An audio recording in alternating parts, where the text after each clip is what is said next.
Если вам надоело каждый раз искать видеоуроки по казахскому языку на YouTube, у нас есть решение. Подпишитесь на наш телеграм-канал и получите все уроки в одном месте. Оплатив один раз всего 3000 тенге, вы до конца года получите полную поддержку по казахскому языку для вашего ребенка. В наших видеоуроках есть полный перевод на русский язык, чтобы вашему ребенку было легче учиться. В нашем телеграм-канале вы найдете не только видеоуроки по выполнению домашних заданий. Для поддержки в учебе мы создали серию видеоуроков, которые включают темы по грамматике и лексике, помогающие русскоязычным ученикам. В уроках подробно объясняются правила использования окончаний, которые часто вызывают трудности. Также в нашем канале постепенно публикуются практические материалы. Это словари, полезные фразы, диалоги и рассказы. Для проверки знаний мы регулярно проводим тесты. Подпишитесь на наш телеграм-канал, и вам больше не нужно будет каждый раз искать уроки на YouTube. Все необходимое для казахского языка в одном месте. Сәлеметсіздер ме балалар, біз бүгін екінші сабақты өтеміз. Сабағымыздың тақырыбы гигиена. Здравствуйте, ребята! Сегодня у нас второй урок. Тема урока – гигиена. На этом уроке ты научишься заполнять предложения, сравнивать картинки и высказывать свое мнение. Жаңа сөздер, новые слова, сабын, мыло, тіс щеткасы, зубная щетка, сүлгі, полотенце, тарақ, расческа. Бірінші тапсырма, суреттерге қара, сұрақтарға жауап бер. Первое задание – посмотри на картинки и ответь на вопросы. Бірінші суретке арналған сұрақтар. Вопросы к первой картинке. Бұл қандай бала? Ребята, внимательно посмотрите на картинку. Какой это ребенок? Давайте ответим. Ол таза бала. Это чистый ребенок. Екінші сұрақ, второй вопрос. Қолына не алды? Что он взял в руки? Посмотрите внимательно, что вы видите. Это зубная щетка. Тіс щеткасы. Тогда пишем. Ол тіс щеткасын алды. Он взял зубную щетку. Үшінші сұрақ. Ол не істеді? Что он сделал? Ребята, что он делает? Посмотрите внимательно. Он чистит зубы. Пишем. Ол тісін тазалады. Теперь вопросы к второй картинке. Бұл қандай бала дейді? Какой это ребенок? Ребята, внимательно посмотрите. Давайте ответим.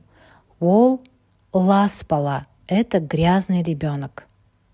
Второй вопрос. Тазалық сақтау үшін не керек? Что нужно для соблюдения чистоты?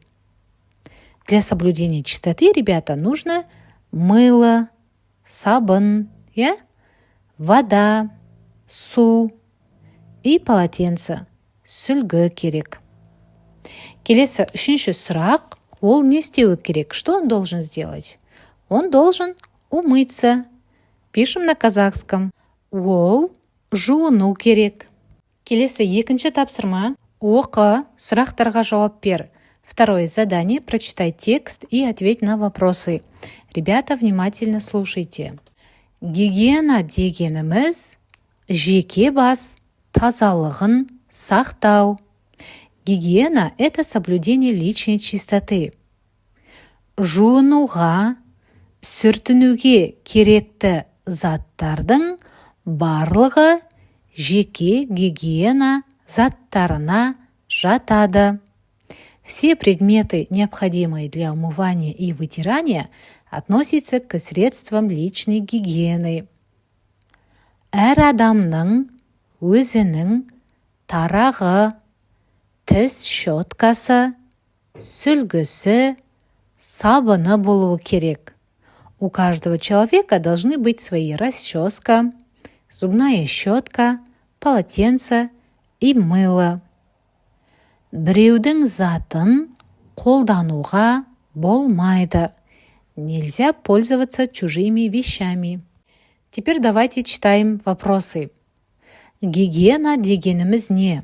Что такое гигиена? Второй вопрос. Гигиенаға арналған қандай заттар бар? Какие предметы относятся к гигиене? Ребята, на эти вопросы самостоятельно найдите ответы из текста. Пока вставьте видео на паузу, потом включите обратно, чтобы проверить правильный ответ.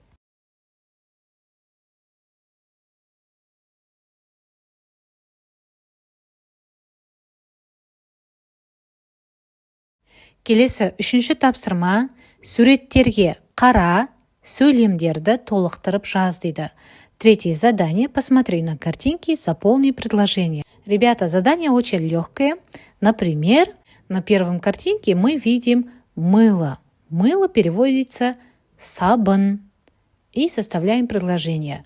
Сабын жууну үшін керек. Вот таким образом дальше работайте самостоятельно. Пока вставьте видео на паузу, потом включите обратно, чтобы проверить правильный ответ.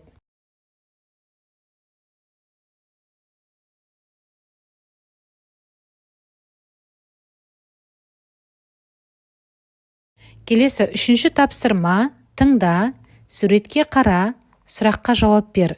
Третье задание. Послушай, посмотри на картинку, ответь на вопросы. Ребята, внимательно слушайте. Дос бол сабын сумен сен, жиі жуын сен. Таңертең де, кешке де, жуын күндіз, түсте де. Жуын тамақ алдында, жуын тамақ соңында. Жуын ұйықтар алдында, жуын тұрған мезгілде. Ребята, для вашего удобства я перевела стихотворение на русский язык. Самостоятельно прочитайте его. Теперь давайте ответим на вопрос. Тазалық сақтау үшін не істейсің дейді? Что вы делаете, чтобы поддерживать чистоту? Например, давайте ответим. Мен сабынмен, сумен жуынамын. Я моюсь с мылом и водой. Ребята, вы можете написать другой вариант ответа. На этом наш урок закончен. Келесі сабақта кездескенше сау болыңыздар.